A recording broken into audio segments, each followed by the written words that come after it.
പെട്ടെന്നതാ ഒരു വെളിച്ചം കാണുന്നു. മൂസാ നബി അലൈഹിസ്സലാം കൂടെയുള്ളവരോട് പറഞ്ഞു, ഫഖാല ലി അഹ്ലിഹിം കുസൂ ഇന്നി ആനസ്തു നാറാ.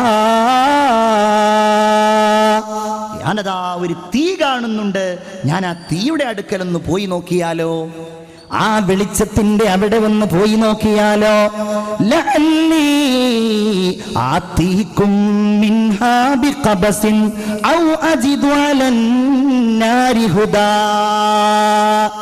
അവിടെ നിന്ന് എനിക്ക് ആ തീ കൊണ്ടുവരാൻ ഒരു ചെറിയ ഒരു കഷ്ണം കിട്ടിയാലോ, ഒരു മരക്കഷ്ണം കിട്ടിയാലോ, അതല്ലെങ്കിൽ വഴി അറിയാവുന്ന ആരെങ്കിലും ആ തീയുടെ സമീപത്തുണ്ടാകുമല്ലോ, ഞാനൊന്ന് പോയി നോക്കട്ടെ എന്ന് പറഞ്ഞ് അദ്ദേഹം ഇങ്ങനെ പോകുമ്പോ അടുക്കും തോറും ആ തീ ഇങ്ങനെ അകന്നു പോവുകയാണ്. അങ്ങനെ ആ മലമുകളിൽ അദ്ദേഹം എത്തിയപ്പോൾ നൂദിയ യാ മൂസ, ശരീരമില്ലാതെ എവിടെ നിന്നോ ഒരു മുഴക്കം, യാ മൂസ, അല്ലയോ മൂസ,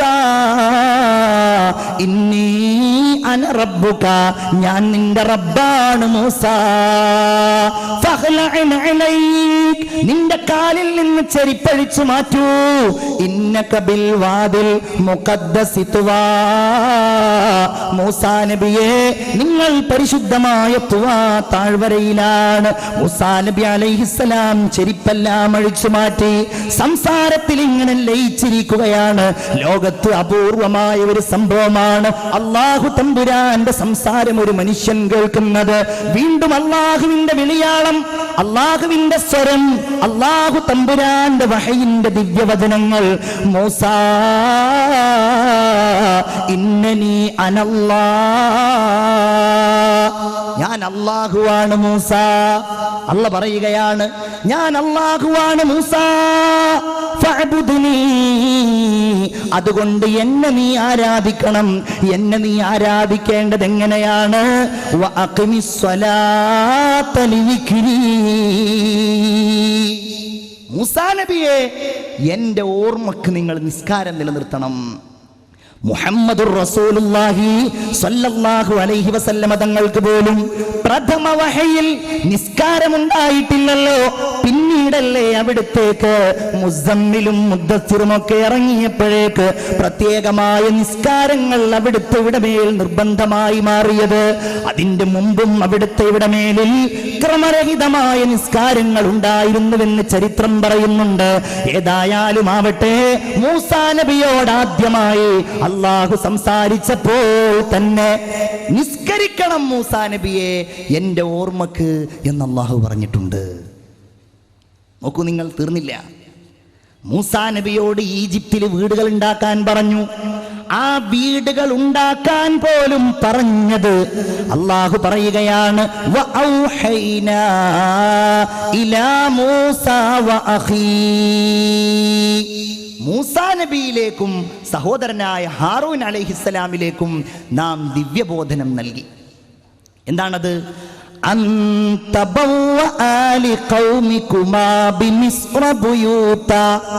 നിങ്ങൾ നിങ്ങളുടെ സമൂഹത്തിന് വേണ്ടി ഈജിപ്തിൽ വീടുകൾ ഉണ്ടാക്കണം. എങ്ങനെയായിരിക്കണം നിങ്ങളുടെ വീടുകൾ?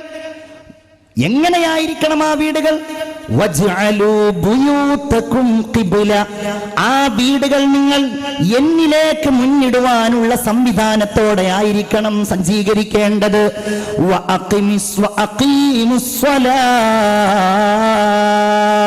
നിങ്ങൾ ആ വീടുകളിൽ നിസ്കാരം നിലനിർത്തണം. വബശ്ശിരിൽ മുഅ്മിനീൻ, സത്യവിശ്വാസികൾക്ക് നിങ്ങൾ സന്തോഷ വാർത്ത അറിയിക്കുക. വീടുകൾ ഉണ്ടാക്കുന്നത് പോലും നിസ്കരിക്കാനായിരിക്കണം എന്ന രീതിയിൽ. പഴയ കാലത്ത് അങ്ങനെയൊക്കെ ഉണ്ടായിരുന്നു. നമ്മുടെയൊക്കെ പഴയ വീടുകളിൽ എനിക്കറിയാം, എൻ്റെയൊക്കെ പഴയ ഒരു വീടാണ്. ആ വീട്ടിൽ പഴയ കാലം മുതലേ നിസ്കാരമുറി എന്ന് പറഞ്ഞിട്ടൊരു മുറി തന്നെയുണ്ട്. ഞാൻ അന്വേഷിച്ചിടത്തോളം ഒട്ടുമിക്ക പഴയ വീടുകളിലും അവിടെ നിസ്കരിക്കുകയേ ചെയ്യുള്ളൂ. അവിടെ ആയിരിക്കും മുസല്ല, അവിടെ ആരും കിടന്നുറങ്ങൂല. അങ്ങനത്തെ ഒരു റൂം തന്നെ സംവിധാനിക്കാറുണ്ട്. സാന്ദർഭികമായിട്ട് ഞാൻ ഉണർത്തുകയാണ്. അല്ലാഹുവിന്റെ റസൂല് പറഞ്ഞു, ഇജ്അലൂ മിൻ സ്വലാത്തികും ഫീ ബുയൂതികും വലാ തത്തഖിദൂഹു ഖുബൂറാ. നിങ്ങളുടെ വീടുകളിൽ നിങ്ങൾ നിസ്കാരം നിലനിർത്തണേ. എൻ്റെ സഹോദരിമാരെ, നിങ്ങളോടൊക്കെയാണ് പറയുന്നത്. പ്രത്യേകിച്ച് പുരുഷന്മാര് ജമാഅത്തുകൾക്ക് വേണ്ടി പള്ളിയിൽ പോവുകയെന്നവരാണെങ്കിൽ അവരുടെ സുന്നത്ത് നിസ്കാരങ്ങൾ നിർവഹിക്കപ്പെടേണ്ടത് അവരുടെ വീടുകളിൽ വെച്ചാക്കാൻ ശ്രമിക്കണമെന്നാണ് മുത്തുനബി മുഹമ്മദ് മുസ്തഫ സല്ലല്ലാഹു അലൈഹി വസല്ലം സൂചിപ്പിക്കുന്നത്. ഇങ്ങനെ പറഞ്ഞാൽ ഒരുപാട് പ്രവാചകന്മാർ, ഖുർആനിൽ ഒരു സൂറത്തിന്റെ തന്നെ പേരുള്ള ഒരു മഹാനായ മനുഷ്യനാണ് ബഹുമാനപ്പെട്ട സയ്യിദുനാ ലുഖ്മാൻ അലൈഹിസ്സലാം. പ്രവാചകനാണതല്ല, മഹാനായ ഒരു മനുഷ്യനാണ്. രണ്ടഭിപ്രായങ്ങളുണ്ട്. അദ്ദേഹം തന്റെ പ്രിയപ്പെട്ട മകനോട് നടത്തിയ ഉപദേശങ്ങൾ, യാ ബുനയ്യ അഖിമിസ് സ്വലാ, മോനെ നീ നിസ്കാരം നിലനിർത്തണേ. ഏതായാലും നാം പറഞ്ഞു, മുൻഗാമികളായ പ്രവാചകന്മാരുടെ ചരിത്രത്തിൽ നിസ്കാരം എന്ന ഒരു സംഗതി മനോഹരമായിട്ടുണ്ടായിരുന്നു. അതുകൊണ്ടല്ലേ മിഅ്റാജിന്റെ രാവ് കഴിഞ്ഞു വന്ന് ആ സംഭവം വിവരിക്കുമ്പോ റഅയ്തു മൂസാ യുസല്ലി ഫിൽ ഖബ്രി ഖായിമാ, കൊല്ലങ്ങൾക്ക് മുമ്പ് മരണപ്പെട്ടു പോയ മൂസാ നബി അലൈഹിസ്സലാത്തു വസ്സലാം ഖബറിന്റെ ഉള്ളിൽ നിന്ന് നിസ്കരിക്കുന്നത് ഞാൻ കണ്ടു എന്ന് ഹബീബായ നബി മുഹമ്മദ് മുസ്തഫ ഇബ്രാഹിം നബി അലൈഹിസ്സലാമിനെ നിസ്കരിക്കുന്നതായി ഞാൻ കണ്ടുവെന്ന് മുത്തുനബി മുഹമ്മദ് മുസ്തഫ സല്ലല്ലാഹു അലൈഹി വസല്ലം തങ്ങൾ ചൂണ്ടിക്കാണിക്കുന്നത്. അങ്ങനെ കാലങ്ങൾ കഴിഞ്ഞ് നമ്മുടെ സമൂഹത്തിന് അല്ലാഹു തആല നിസ്കാരം നിർബന്ധമാക്കിയതാവട്ടെ വലിയ ഒരു ചരിത്ര സംഭവത്തിലൂടെയാണ്. ഞാനത് വിശദമായിട്ട് പറയുകയല്ല. റസൂലുള്ളാഹി സ്വല്ലല്ലാഹു അലൈഹി വസല്ലമ തങ്ങൾ 53-ാമത്തെ വയസ്സിൽ മദീനയിലേക്ക് ഹിജ്റ പോകുന്നതിന്റെ ഒരു കൊല്ലം മുൻപ് റജബ് 26 അസ്തമിച്ച രാവിൽ അല്ലാഹു തമ്പുരാൻ തന്റെ അടുക്കലേക്ക് നബിയെ വിളിക്കുകയാണ്. അവിടുത്തെ ജീവിതത്തിലെ ഏറ്റവും സങ്കടകരമായ ഒരു സാഹചര്യമായിരുന്നുവല്ലോ അത്. അവിടുത്തെ ഭാര്യയായ ഖദീജ ബീവി ലോകത്തോട് വിട പറഞ്ഞു പോയി. അവിടുത്തെ പ്രിയപ്പെട്ട പിതൃവ്യനായിരുന്ന അബൂ താലിബ് ലോകത്തോട് വിട പറഞ്ഞു പോയി.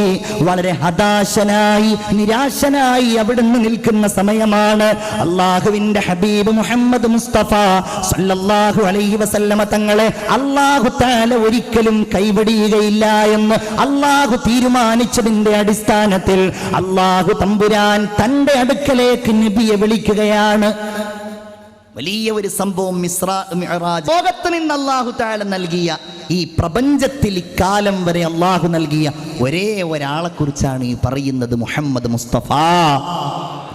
ലാ തുദ്രികുഹുൽ അബ്സാർ വഹുവ യുദ്രികുൽ അബ്സാറ വഹുവൽ ലതീഫുൽ ഖബീർ. ദുനിയാവെന്ന് ആർക്കും അത് കഴിയില്ല. അല്ലാഹു തആലയുടെ അടുക്കലേക്ക് അല്ലേ, ദഅനി തഖദ്ദം യാ ഹബീബി ലാ തഖഫ് അബ്ശിർ തുനാജി റബ്ബകൽ ഖയ്യൂമ സല്ലു അലൈഹി വസല്ലിമു തസ്ലീമാ. റബ്ബിന്റെ അടുക്കലേക്ക് മുഹമ്മദുർ റസൂലുള്ളാഹി സ്വല്ലല്ലാഹു അലൈഹി വസല്ലം തങ്ങൾ ചൊല്ലുകയാണ്. അനിർവചനീയമായ ഒരു രംഗം. എന്തു പറയണം അല്ലാഹുവിനോട്? നിങ്ങൾ ആലോചിച്ചു നോക്കൂ. ഒരു പ്രധാനപ്പെട്ട വ്യക്തിയെ നമ്മൾ കാണുമ്പോ ആ വ്യക്തിക്ക് നമ്മൾ അഭിവാദ്യം അർപ്പിക്കാറില്ലേ?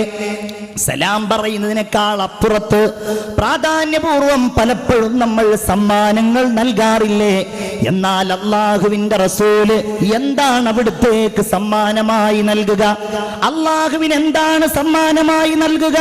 ബിബിസാത്തി ഖുദ്സില്ലാഹി ലമ്മാ അൻവസൽ ഹയ്യാഹു ലില്ലാഹി തഹിയ്യാത്തുൽ ഫുളൽ വമുബാറകാതു വസ്സലാത്തു കമാ നുഖിൽ ഫിസ്സിറത്തിൽ ഹലബി ഹകാതത് മീമാ സല്ലു അലൈഹി വസല്ലിമു തസ്ലീമാ. അല്ലാഹുവിന്റെ റസൂൽ ഇങ്ങനെ കടന്നു ചെല്ലുകയാണ്, അല്ലാഹുവിനെ അഭിവാദ്യം ചെയ്യുകയാണ്. അത്തഹിയ്യാത്തുൽ മുബാറകാത്തു അസ്സലവാത്തു ത്വയ്യിബാത്തു ലില്ലാഹ്. എല്ലാ കാഴ്ചകളും എല്ലാ അനുഗ്രഹങ്ങളും ഈ ലോകത്തുള്ള എന്തെല്ലാം നന്മകളുണ്ടോ അത് മുഴുവൻ ലില്ലാഹ്, അല്ലാഹുവേ നിനക്ക് മാത്രമാണ്. ആ സമയത്ത് അല്ലാഹു തിരിച്ചു പറഞ്ഞത് അസ്സലാമു അലൈക അയ്യുഹൻ നബിയ്യു. അതല്ലേ സ്നേഹത്തിന്റെ കടൽ, അതല്ലേ അല്ലാഹു സ്നേഹം, അതല്ലേ അല്ലാഹുവിന്റെ ബഹുമാനം. ആ പ്രവാചകരുടെ മേലിൽ പോലും നിർബന്ധമായ സലാം അല്ലാഹുവിന്റെ റസൂലിനോട് കോടാനക്കോടിക്കണക്കിന് വരുന്ന ലോകത്തുള്ള ജനങ്ങൾ മുഴുവൻ നിരന്തരമായി പറയുന്ന ആ സലാം അത് അല്ലാഹു വന്ന് പറഞ്ഞതാണ്.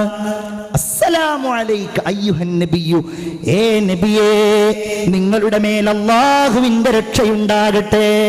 പക്ഷേ ഇത് കേട്ടപ്പോൾ റസൂലുള്ളാഹിക്ക് ഒരിക്കലും എനിക്ക് മാത്രം രക്ഷ ഉണ്ടായാൽ പോരാ എന്നുള്ള വിചാരമാവുന്നത്. അവിടുന്ന് അങ്ങനെ തന്നെയാണല്ലോ, ഒരിക്കലും സ്വന്തത്തെക്കുറിച്ച് ആലോചിക്കുകയും ആ സ്വന്തത്തിൻ്റെ സുരക്ഷ മാത്രം ലക്ഷീകരിക്കുകയും ചെയ്യാത്ത ലോകത്തെ ഒരേ ഒരു നേതാവ് നമ്മുടെ ഹബീബ് മുഹമ്മദ് മുസ്തഫ. അതിൻ്റെ ഒരു തെളിവ് കൂടെയാണ് നമ്മൾ നിസ്കാരത്തിൽ പറയുന്നത്, അതിൻ്റെ ഒരു തെളിവാണത്.